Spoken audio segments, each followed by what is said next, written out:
My name is Dr. Katie Anderson. I'm an audiologist here at the Golden VA Outpatient Clinic, and I lead the Progressive Tinnitus Management Workshop here at the VA. And this is our second audiology-led session, or week number 3 of the Progressive Tinnitus Management Workshop. So this is a recorded version of audiology session number 2. And the intent is for those who may miss a class to be able to watch this class as a makeup session. So I'm going to go ahead and share with you the content for today.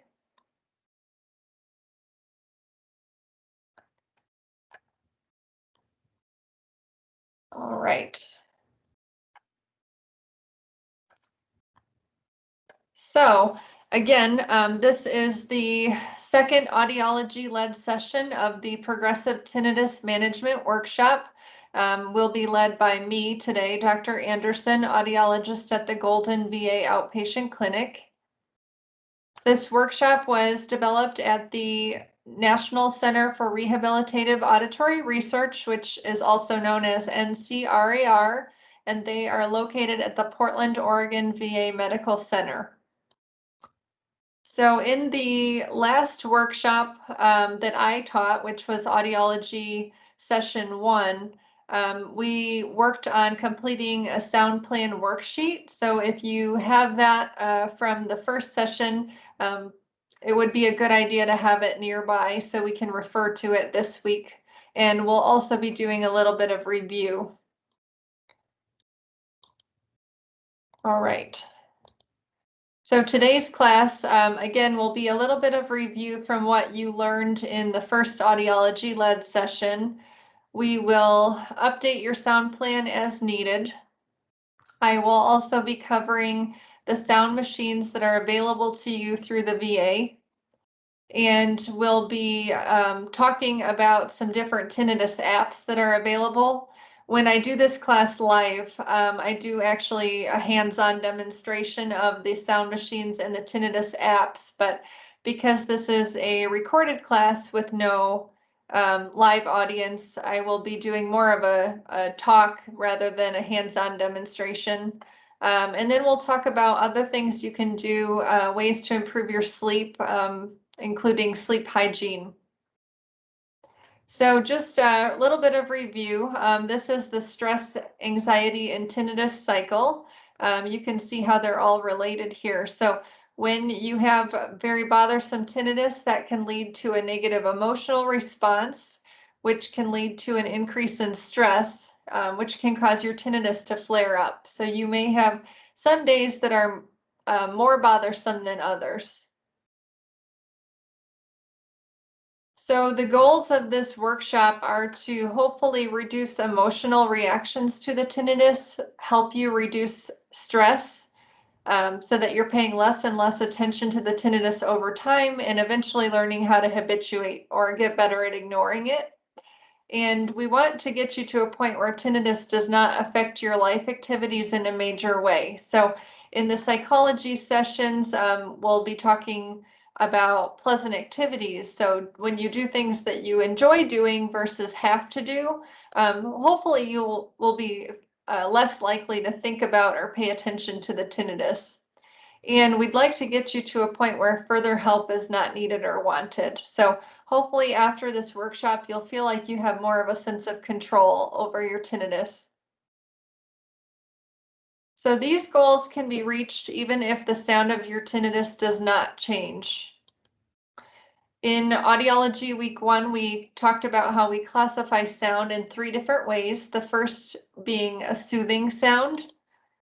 So a soothing sound is a sound that makes you feel better as soon as you hear it. It gives you a sense of relief from tension and stress caused by your tinnitus. And you can use a soothing sound anytime your tinnitus is bothering you. The second type of sound is called a background sound. So this is a sound that is neutral. It's not soothing or interesting, it's just there. So one example I can think of would be a fan. So a background sound is reducing the contrast to make it easier to ignore your tinnitus. And you can use this anytime the tinnitus is bothersome. So here you see a candle. If you're sitting in this dark room, it's attracting all of your attention. It's the only thing that we have to focus on. So it's attracting 100% of your focus. When we turn the lights on, your focus doesn't usually go straight to the candle because there's other things to look at. So that's what we're trying to do by incorporating sound into your day, to minimize your quiet environments as much as possible. Because when you are sitting in a quiet room, or sleeping in quiet, you're naturally going to focus more on the tinnitus. But when you add in some type of sound, whether soothing background or interesting, your focus won't go solely to the tinnitus. There will be something else to focus on, which will hopefully provide some relief. So here are just a few more examples of background sounds. A few examples including radio static, fan, certain types of music, white noise, traffic noise, air conditioner or furnace, appliances in your house. If you have kids or pets, I'm sure they would make some background noise. So those are just some ideas. So when you're using background sound, the tinnitus will hopefully be less likely to get your attention. You might not notice that these sounds are helping you right away, but that doesn't mean that they're not helping you learn how to habituate over time. So we would like for you to continue to use background sound over the next few weeks and months to get you to a point where you do get better at ignoring the tinnitus. But you should never use any sounds that are irritating or annoying to you. So if you don't like a sound, there's so many different options as far as the sound machines and the apps go. Hopefully we can find something that works. That's one thing I like about tinnitus. It is a lot of trial and error. So two different people can have very different um, preferences as far as their sound therapy goes. So the last type of sound is called interesting sound. This is a sound that keeps your attention. It involves active listening, and it's shifting your attention away from the tinnitus. So when you don't need to concentrate on something else, or maybe it would help you enough to relax or sleep. So certain people may be able to use interesting sound before bed. Other people may not want to. If it's a sound that's going to sort of get your mind going, you may want to focus more on a soothing or a background sound. You can use sounds in your environment, music, or speech. So there's a lot of different combinations here. And so this is where we get into talking about the different sound machines that are available through the VA. There's certain devices like wearable devices. So some of you may have hearing aids. All of the hearing aids nowadays are Bluetooth compatible, so they can be paired with your phone if you use an iPhone or Android, which would open up a lot of doors as far as what you could stream. um, you may also have like an iPod or a tablet, and then there's stationary devices, so like a tabletop fountain, a fan, and things like that. So next, I'm going to get into the devices that are available through the VA. So again, when I do teach this class live, I do more of a hands-on demonstration, but because this is a recorded session, I'm going to just explain each of these options. And then if you did miss the class, you can contact me directly, either through secure messaging, um, or you can call me and I can order one of these devices for you if you would like to try one.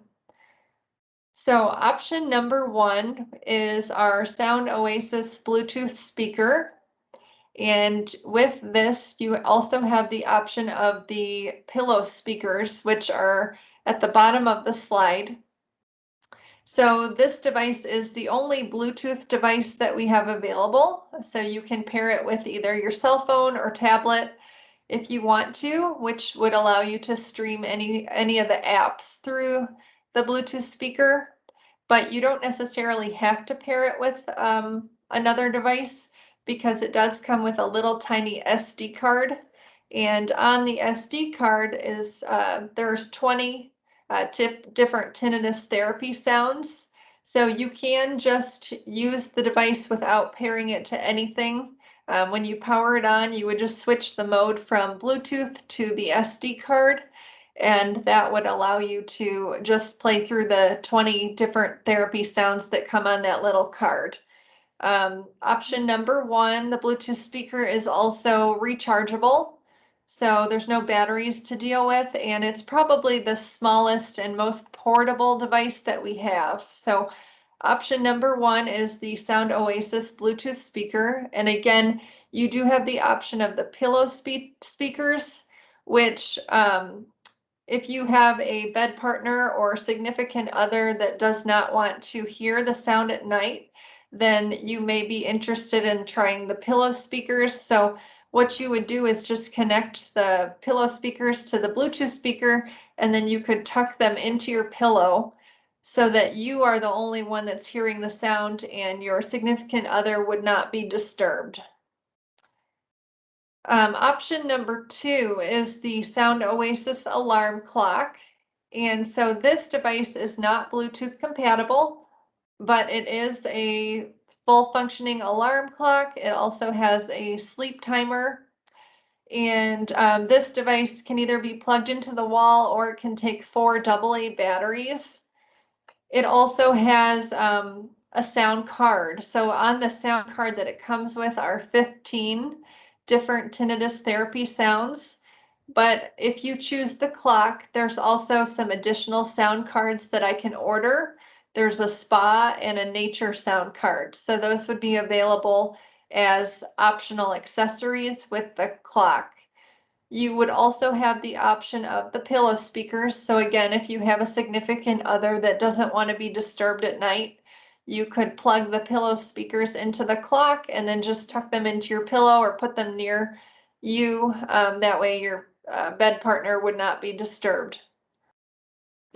Option number three is our Sound Oasis Deluxe Sleep Sound Therapy System. So this is sort of an all-in-one. You're getting an AM/FM radio. It's an alarm clock as well. And it also has 145 different tinnitus therapy sounds that come on this option. So there's a really good variety as far as sounds go. The downside is that it's not quite as portable. It's definitely more of a stationary item. It is a little bit bigger than the other options, but it's really a great option. You can use the pillow speakers with the radio if you choose option number three. So again, option three is called our Sound Oasis Deluxe Sleep Sound Therapy System, or I just refer to it as the radio. And then lastly is option number four, which is our Sound Pillow with an MP3 player. So it is an actual pillow. It comes with this little tiny MP3 player, which has different tinnitus therapy sounds and sleep-inducing music on it. It has a volume control slider, so for those with hearing loss, you can turn it up or down on the slider if you need it louder. You can actually unplug the jack from the MP3 player and you could connect it to your own device.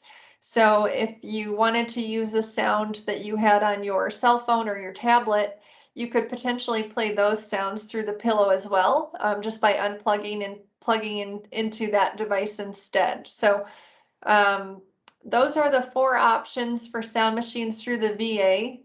If you're interested again and you missed this class, you can either send me a message through secure messaging or give me a call directly at the Golden VA Outpatient Clinic, and they would be able to alert me and I could get one of these ordered for you if you would like to try one. So again, when I teach this class live, I do a hands-on demonstration of some different tinnitus apps that provide relief. These are probably the 7 tinnitus apps that I use the most frequently. So I'm going to just provide a little bit of information regarding each one and what I like about them. And then you can download them. If you choose, you should have received an app packet from me in the mail. So when you got your supplies for the workshop, there should have been a packet of apps in there. So if you turn to the last page, some of these should be on there. The top three that you see here, Resound Relief, Widex Zen, and Starkey Relax, those three are made by the different hearing aid manufacturers. And then the bottom four, those are not made by hearing aid manufacturers. So the app that I usually start with is called Resound Relief. I really like this app because it does allow you to create what they call a soundscape. So it allows you to mix and match up to 5 different sounds together. They have a lot of great options in their app as far as different sounds that you can mix. And then you can set the volume of each one that you choose. So there's just a lot of good variety in the app. And they also have some different relaxation exercises. So there's guided deep breathing, guided imagery, and things like that. So some of the exercises that we worked on in week 2 with our psychology colleagues are available in the Resound Relief app. So that's probably the number one app that I refer to. Widex Zen is another app that I like. It's made by one of the hearing aid manufacturers. The reason I like this app is because they use what they call fractal tones.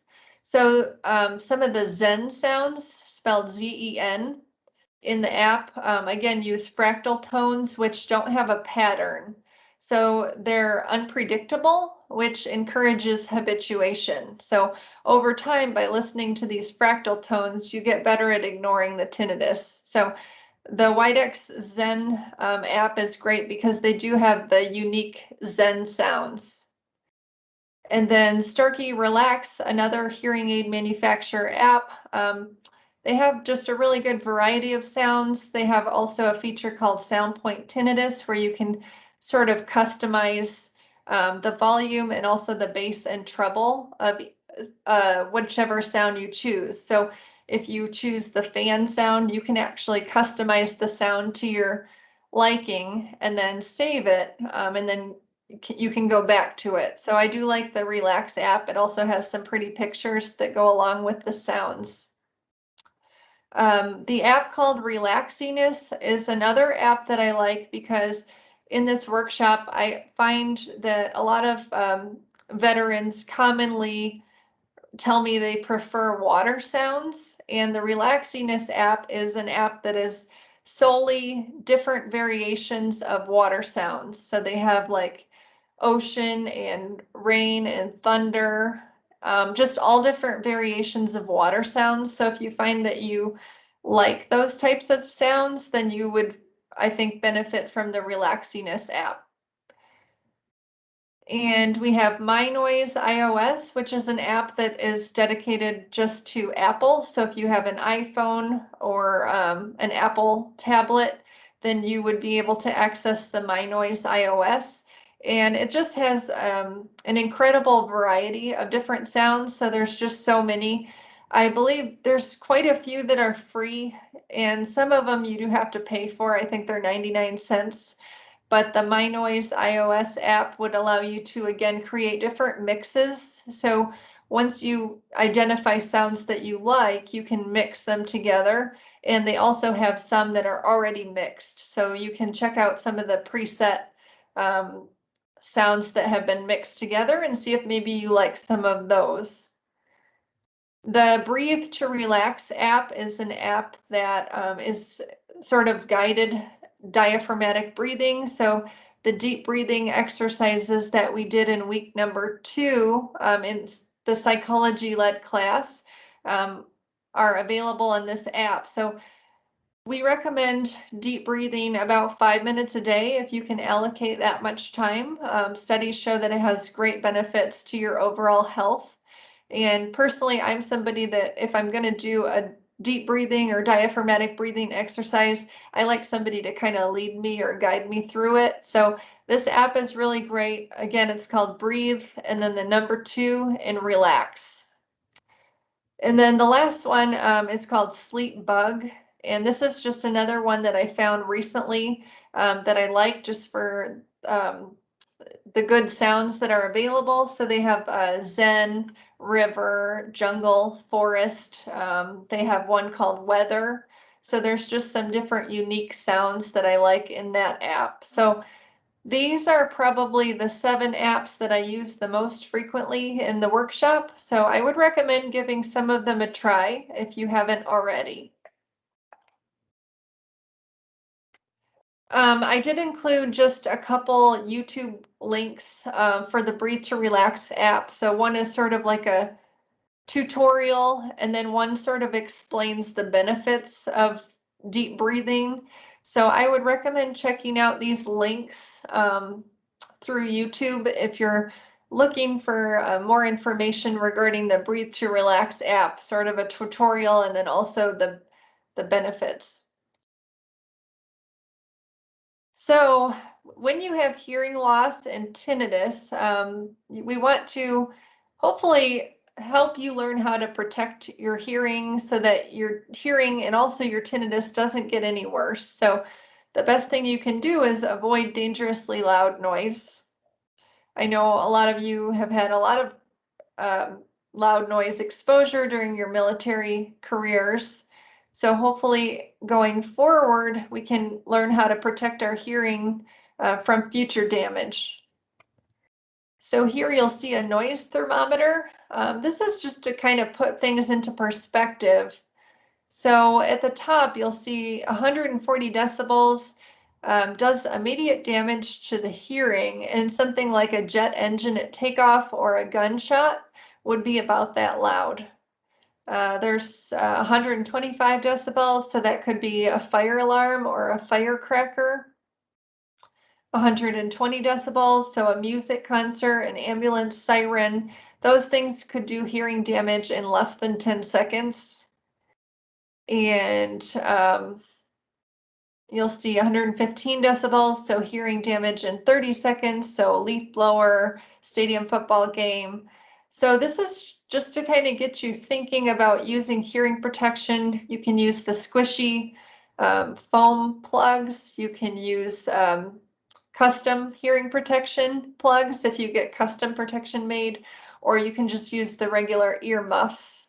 But I would recommend using hearing protection, anything 85 over 85 decibels. So I know somebody told me in one of the workshops, if you have like an Apple Watch, there's actually a decibel meter on there. And I know there's also some different apps that you can download that would provide a reading of how loud things are. So decibel meter apps. So those are just some ideas for you to try.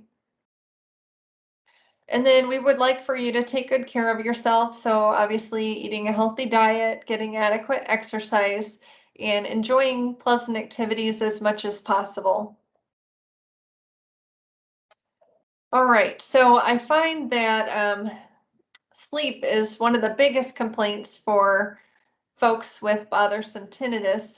There is a correlation there between lack of sleep and your tinnitus flaring up. So I did add some content to my class to try to hopefully help veterans think about ways that they can improve their sleep. So if sleep is a problem for you, some of this may be useful. So if you find that you're not getting enough sleep, you may notice that you're feeling more irritable. Problems may seem more difficult to handle. You may feel mentally or physically weak. You may feel more withdrawn, like you're finding less enjoyment of things you love. And you may have difficulty concentrating. So you may feel more foggy. You may also notice an increase in your stress and tinnitus. All right, so strategies for improving sleep. The biggest thing is to not get hung up on keeping your bedtime consistent necessarily, because you can't control when you feel tired. but you can control when you get up. So what we want you to do is to try to get up at the same time every day, regardless of how long you have actually been asleep. So getting yourself into sort of that routine can hopefully help you get better sleep. So you want to keep a consistent wake time. Um, and then avoid napping during the day. So this is using up your body's ability to metabolize neurochemicals at nighttime. If you do take naps, limit them to 15 to 30 minutes and try to do that before noon. Sleep behavior. So going to bed only when you feel sleepy and only for sleep. You don't necessarily want to relax in bed because then your body's going to associate the bed with not just sleeping, but also with relaxing, which may make it harder at nighttime. If you find that you're not falling asleep, then I would give yourself about 15 minutes and then get up and out of bed. So you would engage in a quiet activity out of bed and then return when you feel tired. So doing something really boring, something without words. A good example would be stretching. Your body needs to associate your bed with sleep and not feelings of frustration. And creating an unwinding routine about an hour before bedtime can also help. So doing some of those relaxation exercises like the diaphragmatic breathing, mindfulness, or progressive muscle relaxation. Also, incorporating your sound plan. So, we don't want you to do anything in quiet when you have tinnitus. So, even sleeping, if you end up choosing one of the sound machines, hopefully you can incorporate that at nighttime, but you want to have some sort of sound on. Other things as far as your bedroom environment, you can use the night mode on your phone. So hopefully you're getting less distractions there if you turn on night mode. Keep the room the same temperature, so not too warm. We don't want you to overheat. Keep the room dark. Avoid looking at your phone before sleep. And again, use your sound plan at night so that you are using sounds every night. So making an effort to sleep does not work. It should be effortless. Avoid mentally stimulating activity before bed. So for some folks, they may not want to use an interesting sound. If it's going to get their mind going, you may want to use just a soothing or a background sound. If you do watch TV before bed, sit further away from the TV and try to incorporate some of those relaxation techniques like the deep breathing and the imagery. Calming thoughts or music may also help you to relax. And lastly, diet and exercise. So avoiding caffeine 4 to 6 hours before bed, avoiding nicotine before bed, avoiding alcohol. It may help you fall asleep initially, but it can cause you to wake up during the night. So it's not a good idea before bed. Try not to eat a heavy meal right before bed. It can help to implement a mealtime schedule. And then daytime exercise can also help. So some studies have shown morning exposure to sunlight can be very beneficial. All right, so if you're looking for some reliable sources regarding tinnitus, the American Tinnitus Association is ata.org. They have a lot of great information there. Also, the ncrar.research.va.gov is another great resource, which is where I got the materials for this workshop. So I would check out those sites if you're looking for more information. So thank you again for watching the second audiology-led session of the Progressive Tinnitus Management Workshop, or week 3.